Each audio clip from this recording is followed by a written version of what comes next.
मला वाटलं तर हे काय खोडवा आहे का नेडवा आहे? हे नेडवं आहे. नेडव्याला येत नाही चांगला ऊस. येतो की 5व्या टाइम मी तोडला. 5व्या टाइम हम्म. काय सांगता?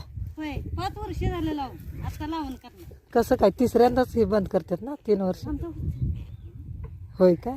रान चांगलं तू चांगलं. म्हणजे रानावर अवलंबून आहे म्हणा. हा म्हणून काढलेलं आहे. हा हे खोडवं नाव म्हणायचं ते. होय खोडवा आहे कोडवं नाव नेडवं म्हणायचं. 3रं वर्ष. नेडवं म्हणजे तिसरं. हा 5वं वर्ष 5 वर्षाचं काय म्हणतात? नेडव्याचं नेडवं. नेडव्याचं काय म्हणायचं? शाळा नाही निघाले आता मी घरी निघाले शाळा घेतली की सकाळची मीटिंगला निघाले.